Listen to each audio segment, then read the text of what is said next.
그러면 이렇게 모든 책들은 어떤 것들을 만들었을 때는 그것을 만든 목적들이 다 있는 거죠. 그럼 성경은 왜 기록을 했을까? 성경을 기록한 목적, 성경이 쓰여진 목적은 무엇일까에 대한 그 이유가 오늘 본문에 정확하게 간결하게 기록이 되어 있습니다. 먼저 이 복음서는 예수님에 대한 모든 것을 기록하지 않았다라고 지금 본문은 얘기하죠. 모든 걸 기록한 건 아니에요. 예수님의 생애를 완전히 기술하고자 하지 않았어요. 그리고 완전히 기술했다고 표현하지도 않습니다. 단지 일부분을 기록했다는 거예요. 예수님의 말씀과 행동에 대한 완전한 기록이 목적이 아니라는 거죠. 이 성경을 기록한 건. 복음서는 예수님의 전기를 기록하고자 시작한 책이 아니고 예수님이 어떤 분이신가에 대해서 초점을 맞춘 거예요. 예수님이 태어나서부터 그 세세하게 무슨 일이 있었고 무슨 일이 있었고를 쫙 기술하는 것이 아니라 예수님이 어떤 분이신가에 대해서 주목하도록 만든 거기 때문에 예수님의 어떠하심을 드러낼 수 있는 그런 전형적인 어떤 기적과 사건들을 중심으로 또 그분이 행하시던 언제든지 보여졌던 그런 모습들만 택해서 기록을 한 것이죠. 그래서 이 복음서를 기록하는 목적은 예수님에 대한 정보를 제공하는 것이 아니라 그 말씀을 통해서 생명을 얻게 하려는 것이 목적이었다는 거예요. 예수님께서 말씀하시고 역사하시고 치료하신 그 목적이 뭐냐? 예수님이 이 세상에 오신 목적은 무엇이냐? 예수님이 이런 기적을 행하신 목적은 무엇이냐? 우리가 예수님에 대해서 요한복음을 통해 쭉 살펴봤지만 예수님이 당신 자신을 높이기 위해서, 당신의 능력을 과시하기 위해서, 당신이 많은 백성으로부터 추앙받기 위해서 기적을 행하신 적은 없다 이렇게 말씀을 드렸죠. 정말 특별하게 꼭 필요하기 때문에 하나님께서 당신을 이 땅에 메시아로 보내셨다는 증거가 되는 그런 기적들을 행하셨습니다. 그래서 이 예수께서는 메시아, 즉 그리스도이시고 하나님의 아들이심을 깨닫게 해서 그것을 믿음으로 생명을 얻게 하려고 성경은 기록되었다는 거죠. 오늘 본문 말씀 31절에 보면 오직 이것을 기록함은 너희로 예수께서 하나님의 아들 그리스도이심을 믿게 하려 함이요 또 너희로 믿고 그 이름을 힘입어 생명을 얻게 하려 함이니라 라고 정말 압축해서 성경을 기록한 목적은 이거라고 분명하게 우리에게 말해주고 있습니다. 복음서 기자는 기록될 만한 가치가 있는 많은 일들이 있었다는 거예요. 이거 외에도 더 훨씬 많은 일들이 일어났고 우리는 그것을 목격한 증인들이라는 것이죠. 다른 표적도 많이 행했지만 그걸 다 기록할 수 없었다는 거예요. 그것들을 다 기록하려면 이 세상에라도 그 기록물을 두기에 부족하다라고 얘기하고 있습니다. 그래서 그 다음 장 21장 25절에 보면 예수께서 행하신 일이 이 외에도 많으니 만일 낱낱이 기록된다면 이 세상이라도 이 기록된 책을 두기에 부족할 줄 아노라 라고 얘기하고 있습니다. 얼마나 예수님이 하신 일들이 얼마나 놀라운 일들이 많은지 그것들을 다 기록해서 쌓아두려고 하면 쌓아둘 곳이 없다라고 얘기할 정도로 기록될 만한 가치가 있는 많은 일들이 일어났다는 겁니다. 또 그 예수님이 십자가에 달려서 죽으시기 이전에 행하신 일들도 물론 너무나 많지만 예수님이 부활하신 이후에 그 제자들에게 나타나시면서 있었던 그 모든 일들도 너무 많이 있다는 거예요. 그래서 주님이 부활하신 이후에 부활을 기록한 자들이 그 부활에 대한 기록을 찾으려고 그들이 찾아낼 수 있는 증거들이 너무 적고 단편적이어서 어떻게든지 증거들을 찾아내려고 애쓴 흔적도 없어요. 또 불충분한 부분을 메우기 위해서 조작할 필요도 없었어요. 자기들의 상상을 추가할 필요도 없었습니다. 왜냐하면 이 제자들에게 나타나신 주님은 그냥 주님이 나타나신 그 한 가지만으로도 모든 것이 설명되고 모든 것이 만족되고 그 이상의 추가적인 어떤 필요가 있을 수가 없었던 거예요. 여러분 도마 보세요. 도마가 야 나는 예수님의 그 손의 못자국을 만져보고 내가 그 못자국에 손을 넣어보고 옆구리의 그 상처를 확인하기 전에는 나는 믿을 수 없어 라고 얘기했는데 주님이 딱 나타나셔가지고 도마에게 뭐라고 얘기합니까? 야, 너 와서 만져보고 네가 말한 것처럼 내 옆구리에 손을 넣어보고 그리고 믿음 없는 자가 되지 말고 믿는 자가 되라 이렇게 얘기했을 때 도마가 손 만져봤습니까? 손가락을 넣어봤습니까? 아니죠.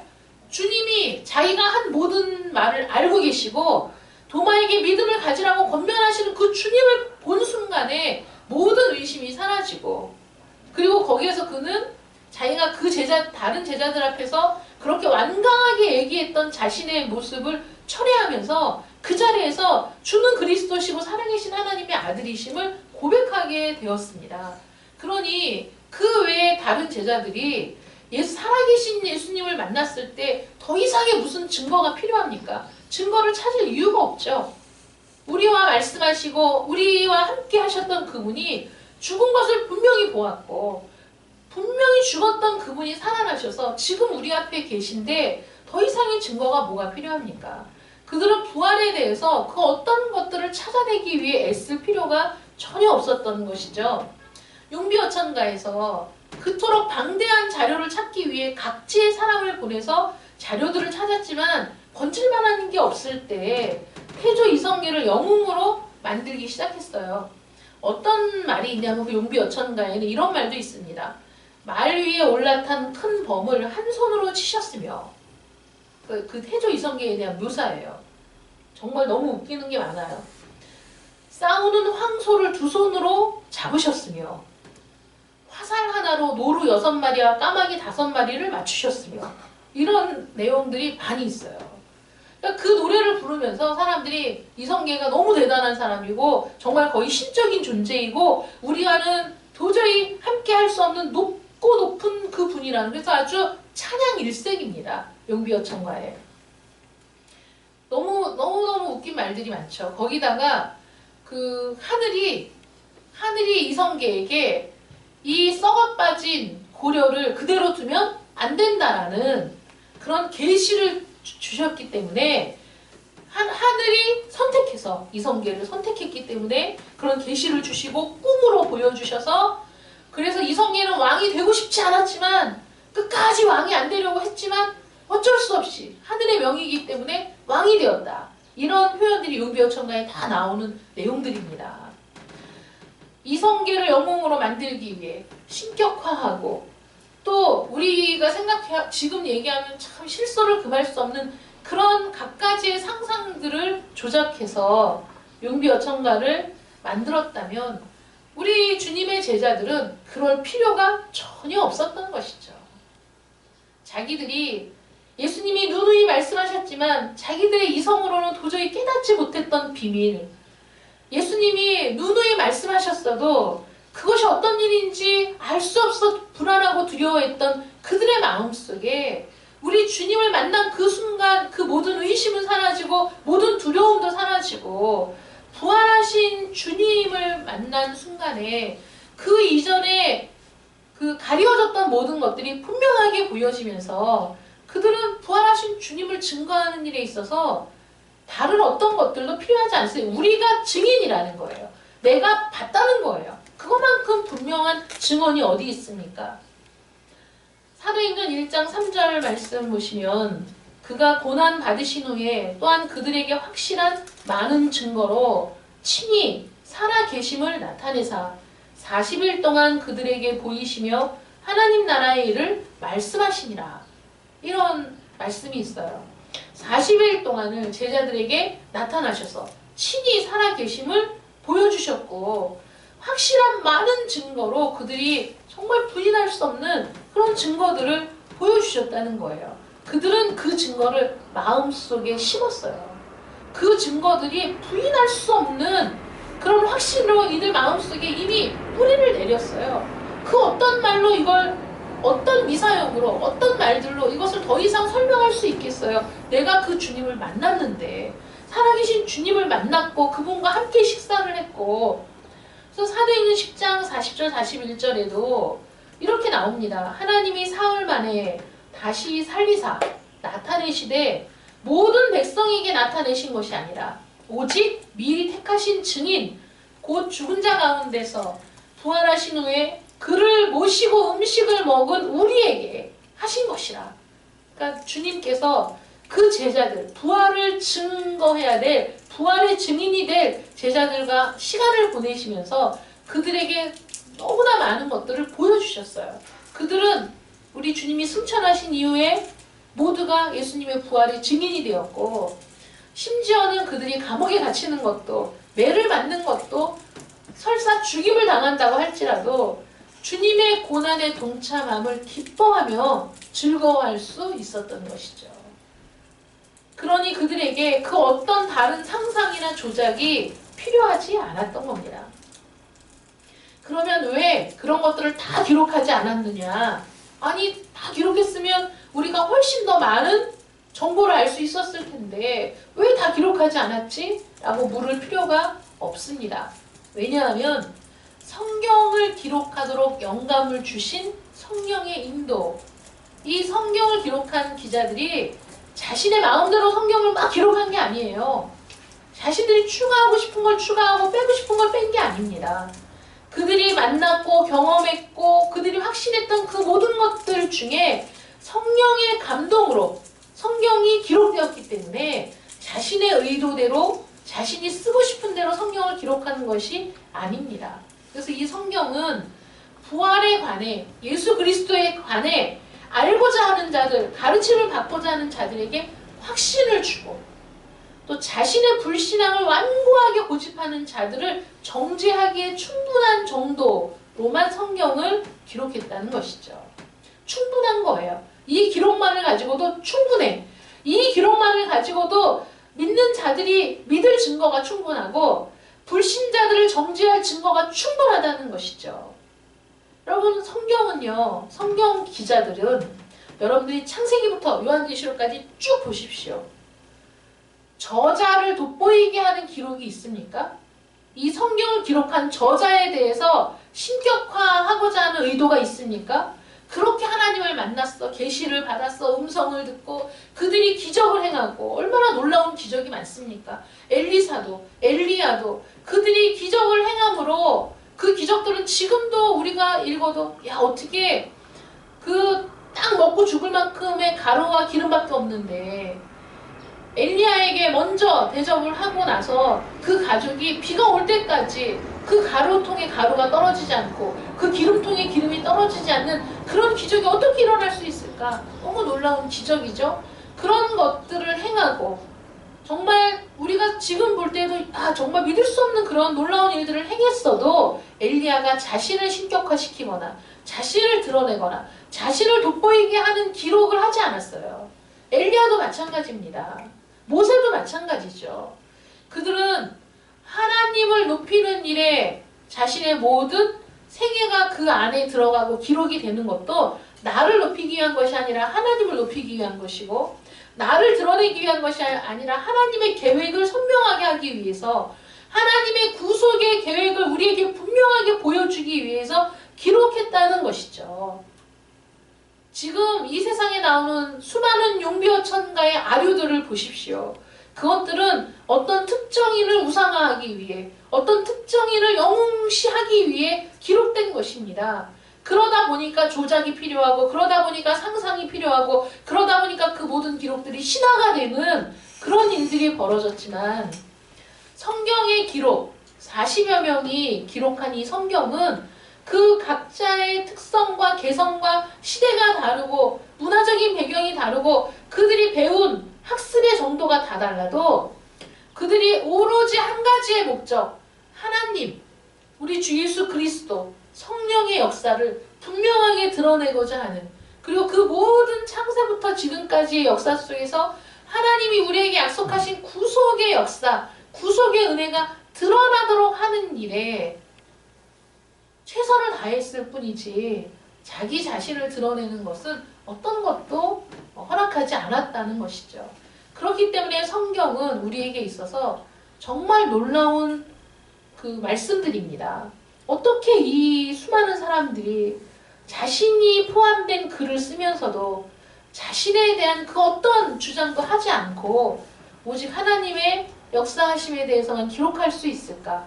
그것은 성령의 감화 감동 아래 성령의 통치 아래 그들의 경험도, 그들의 지식도, 그들이 겪은 모든 일들도 성령께서 감화 감동시키셔서 구별하게 하시고 그 중에 취사 선택해서 정말 하나님의 놀라운 약속의 성취만이 드러날 수 있도록 했다는 완벽한 통일성 때문에 성경이 이렇게 우리에게 주어지게 되었다는 것이죠.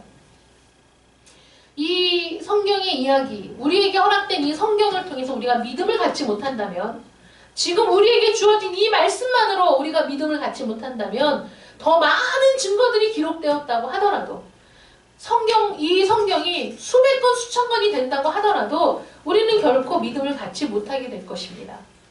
실례로 한 부자의 집 앞에 날마다 그 부자의 상에서 떨어지는 그 부스러기를 먹고 사는 거지 나사로가 있었죠. 그 거지 나사로가 죽을 때 그 부자도 같이 그날 죽었습니다. 부자가 보니까 자기는 그 뜨거운 지옥에서 혀끝이 말라붙을 정도로 고통스러워하고 있는데 자기 집 문 앞에서 음식 부스러기를 주워 먹던 그 거지 나사로는 저 천국에 아브라함의 품에 안겨서 너무 편안하게 있는 거예요. 그러니까 이 부자가 뭐라고 얘기합니까? 고통 중에 아브라함을 막 부르면서 내 아버지여, 내 아버지여, 저 나사로의 손에 물 한 방울만 찍어서 내 혀끝에 좀 대게 해주십시오. 이렇게 간절하게 구하거든요. 근데 아브라함이 뭐라고 얘기하냐면, 얘야, 너와 우리 사이에는 큰 간격이 있어. 거기서 이쪽으로 올 수도 없고 이쪽에서 그리 갈 수도 없다. 그렇게 얘기했더니 그 부자가 또 뭐라고 간구합니까? 아, 그렇다면 저 나사로를 다시 살려서 내 형제들에게 보내서 내 형제들만큼은 나처럼 지옥에 떨어지지 않도록 해주십시오 라고 간청하잖아요. 근데 뭐라고 얘기하죠? 기록된 하나님의 말씀을 통해 믿지 않으면 비록 죽은 자가 살아난다고 하더라도 믿지 않는다는 거죠. 여러분, 우리는 기적이 일어나면 믿을 것 같다. 내 병만 치료해 주시면 내가 믿을 수 있을 것 같다. 이 지금 부도나기 직전에 내 사업을 하나님이 살려만 주신다면 내가 믿을 텐데 라는 말들은 다 우리의 헛된 욕망을 채우기 위한 거짓말이고 사기죠. 10명의 문둥병자를 주님이 고쳐주셨죠. 야, 가서 이제 너희들의 몸을 제사장에게 보여. 그들이 가다 보니까 자기들의 일그러졌던 모든 부분이 완전히 깨끗하게 어린아이와 같이 그렇게 치유가 되었습니다. 그렇게 치유되었을 때 예수님께 다시 돌아와 이렇게 치료해 주셔서 감사합니다 라고 고백했던 사람은 오직 한 명뿐이었죠. 네. 병을 치료해 준다고 내가 하나님을 믿겠다. 내 부도를 막아주신다면 내가 하나님을 믿겠다. 내 사업이 잘 되게 해준다면 내가 하나님을 믿겠다. 내 병의 병마를 치료해 주신다면 나는 그럼 하나님을 믿지 라고 얘기하는 건 내 자신이 얼마나 부패하고 더러운 죄인인가를 모르는 사람들이 하는 말이죠. 실제로 병이 치료되어도, 실제로 부도를 맞게 되었어도, 실제로 사업이 잘 돼서 잘 먹고 잘 살게 되었어도 여전히 하나님께 돌아오지 않는 사람들이 얼마나 많이 있는가 하는 거죠. 그러니 야, 더 많은 기록이 있었다면, 더 자세하게 기록했다면, 야, 이 더 많은 일들이 있었다면서 그 기적들을 다 기록해 주었다면 내가 믿었을 텐데 라는 것은 그건 천부당만부당한 말이죠. 그건 있을 수 없는 말입니다. 이미 하나님께서는 성령을 통해 성경을 다 기록하시고 이 성경을 우리에게 주셨을 때 이 말씀만으로도 너희들이 충분한 믿음을 가질 수 있다. 이 말씀이 믿어진다면 그럼 우리는 구원받는 것이죠. 이 외에 다른 증거들이 필요하지 않습니다. 이 말씀을 읽고 듣고 믿든지 안 믿든지 충분하다는 거예요. 너희가 믿음을 선택하든 너희가 믿지 않는 것을 선택하든 충분해. 충분한 증거가 되고 충분한 자료가 된다는 겁니다.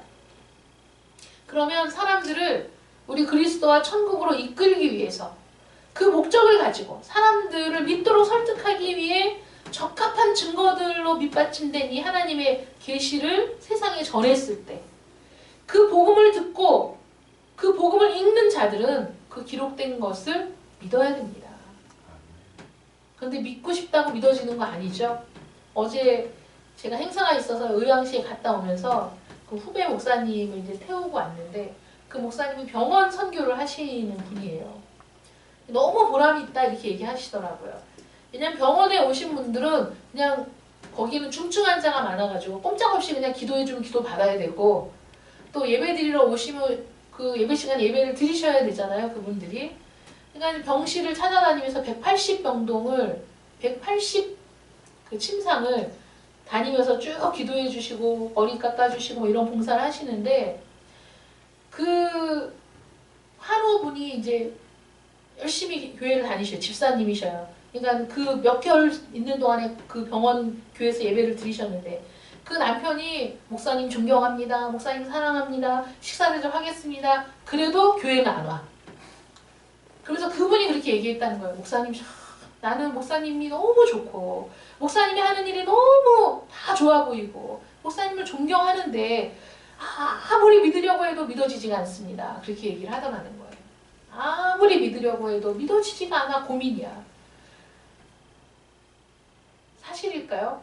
사실인 부분도 있고 거짓말인 부분도 있어요. 왜냐하면 그렇게 믿고 싶으면 교회는 와야지. 일단 와서 말씀은 들어봐야 되잖아. 그 외에 모든 교제는 다 하는데 교회는 안 와. 그러면서 믿어지지가 않는다. 우리 인간의 모습이 참, 하나님께서 우리 모든 사람이 그 죄인이라 하나님의 영광에 이르지 못한다는 그 말씀이 정말 진리의 말씀이죠. 그 얘기를 들으면서 참 같이 웃기는 했지만 그렇게 믿고 싶어. 그렇게 그냥 목사님 식사 대접할게요. 모시고 나와서 식사 대접하고 그러는데 아유 근데 이렇게 믿어지지가 않아. 그래서 교회도 안 오시고 한 번도 교회도 안 오시고 그런 분이 있는데, 여러분 이 하나님의 말씀은 읽고 듣는 모든 자들에게 믿음을 주시는 말씀이에요.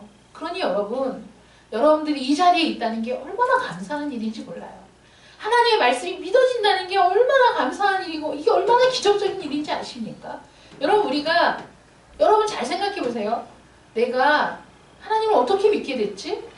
내가 어떻게 교회 다니게 됐지? 어떻게 내가 주일 예배를 드리게 됐지? 참 어느 순간에 이런 일이 이루어졌는지 내가 참 기억도 안 나지만은 내가 하나님이 믿어졌고 하나님의 말씀이 믿어졌고 그러면서 내가 교회에 와서 마음의 안정도 없고 이런 일이 있었어요. 그런데 이렇게 설교 시간에 말씀을 들으면서 그게 막 정리가 되는 거예요. 아 그렇지. 그래서 내가 이렇게 믿음을 갖게 됐구나. 내가 그래서 하나님의 사랑을 이렇게 받게 됐구나. 이런 걸 알게 되는 거예요. 그래서 우리가 믿음이라는 게요. 내가 말씀을 잘 알기 때문에 믿음이 생겼다는 게 아니에요. 이미 하나님이 우리에게 믿음을 주셨고 하나님이 우리를 선택하셨기 때문에 우리가 자연스럽게 그냥 믿어진 거예요. 어떤 특별한 어떤 사건이 있어서 믿어지는 게 아니라 믿어졌어요. 그런데 하나님의 말씀을 통해 내 믿음이 증거가 되고 확신하게 되고 아 그렇지. 말씀이 내 믿음과 맞아떨어지고 그 말씀이 내 믿음을 증명하는 상호 보완하는 이런 관계가 되는 것이죠. 어떤 사람이 하나님의 말씀을 끝까지 처음부터 끝까지 쫙 정독하고 아 말씀을 읽어보니까 이 말씀이 맞네 믿어야지 이런 사람이 있습니까? 사실 그런 사람은 없어요. 그러니까 우리가 하나님을 믿게 되고 하나님을 나의 하나님으로 내가 알게 된 이 모든 것들은 하나님의 은혜입니다. 우린 먼저 은혜를 받은 자들이고 먼저 우리에게 믿음을 주신 하나님의 은총 때문에 이 자리에 있는 것이죠. 그런데 말씀을 통해 확인해 보니까 하나님이 이 말씀이 하나님이 나에게 베풀어 주신 은혜 때문에 말씀이 믿어지는 거예요. 말씀을 확신하게 되는 거예요. 이게 하나님의 놀라우신 은총이죠. 그러니까 동일하게 말씀이 선포된다고 동일하게 말씀을 다 믿는 게 아니란 말이죠.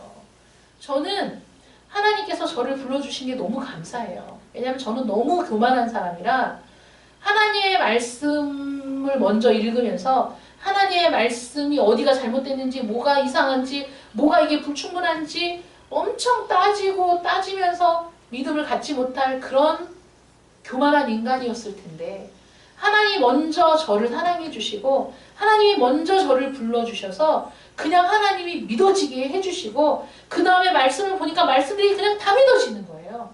이걸 분석할 필요가 없어. 그냥 믿어지는 거야. 그냥 믿어지고 확신이 되고 감사가 나오고 기쁨이 넘치고 기쁨의 눈물이 흐르는 그런 은혜를 하나님이 주신 거거든요. 그러니까 여러분들이 이 자리에 있는 건 기적 중에 기적이에요. 이 세상 60억? 70억? 지금 70억? 70억의 인구 중에 하나님이 선택한 여러분들, 하나님이 불러내신 여러분들 아닙니까? 그런 여러분들이기 때문에 하나님의 말씀이 선포될 때 아멘이 되고 믿어지는 것이죠. 우리가 믿어야 될 위대한 복음의 진리는 예수님이 구약의 성도들에게 약속된 메시아이시라는 거, 그들이 늘 기다리고 바라왔던 그런 왕이시라는 것이 우리가 믿어지게 된다는 거예요. 그걸 우리가 믿어야 됩니다. 그 메시아는 하나님의 아들이시죠. 우리가 이 사실을 믿게 될 때 우리 안에 생명이, 우리 안에 구원의 기쁨이 우리 안에 들어오게 되는 겁니다. 그리스도의 이름으로 말미암은 영생, 그리스도 안에서 우리와 맺으신 하나님의 생명의 약속이 우리의 기쁨을 충만하게 하는 것이죠. 우리에게 그것이 풍성한 상급이 됩니다. 그래서 죽어도 산다는 것을 믿게 되는 거예요. 우리가 살아서 주를 믿는 자는 영원히 죽지 않게 될 것이라는 것을, 그리고 죽어도 살게 될 것이라는 것을 믿는 그 믿음이 여러분들 속에 있기를 축원합니다. 아멘. 그것이 여러분들에게 풍성한 상급이 되어서 우리의 기업이 되는 것을 믿으신 여러분들 되시길 바랍니다. 아멘. 그러므로 여러분, 우리의 생명이신 예수를 바라봅시다. 우리에게 생명나무로 주신 예수님, 에덴 동산 중앙에 있었던 생명나무, 아담과 하와가 그것만 바라봤다면 죽을 일이 없었을 텐데 생명나무를 비껴 선악과를 바라보는 순간 그들의 삶에, 그들의 앞길에 가시덩굴이 풍성한 삶이 되었는데, 이제 우리는 거기에서 돌이켜서 생명이신 주님, 생명나무이신 주님을 바라보며 여러분들 안에 주어진 풍성한 생명을 누리는 복된 성도들 되시기를 축원합니다. 기도하겠습니다. 사랑의 하나님, 감사합니다. 우리에게 성경을 주신 목적, 이 성경을 기록하는 목적은 하나님이 그리스도이심을, 예수님이 그리스도이심을, 예수님이 하나님의 아들이심을 보고 믿게 하려는 의도로 기록이 되었습니다. 이 하나님의 말씀을 통해 예수님을 알지 못한다면, 믿지 못한다면 그 어떤 것으로도 우리에게 믿음을 줄 수 있는 것은 없습니다. 하나님께서 우리를 사랑하셔서 우리를 선택하시고 불러주시고 은혜를 주시고 또 하나님의 말씀이 믿어지게 해주셔서 이 성경이 우리에게 아무 거부감 없이 그저 이 말씀이 하나님의 말씀이라는 그 분명한 사실을 확신하게 되었음을 감사드립니다. 하나님, 이제 이 말씀을 통해 주신 복음을 우리가 즐겨 들으며 이 말씀들을 통해 생명이신 주님을 바라보며 생명나무 되신 주님만을 바라보며 살아가는 저희들 되게 하여 주시옵소서. 이 세상에서 옳고 그름을 분별할 수 있는 지혜와 하나님의 말씀이 그대로 성취될 것을 바라보는 믿음으로 살아갈 때 하나님께서 우리의 생애가 복되게 하시고 또 우리의 모든 간구를 들어주시며 우리의 하나님 되심을 믿고 감사를 드립니다. 우리가 언제나 동행하시는 예수님의 이름으로 기도드립니다. 아멘. 아멘.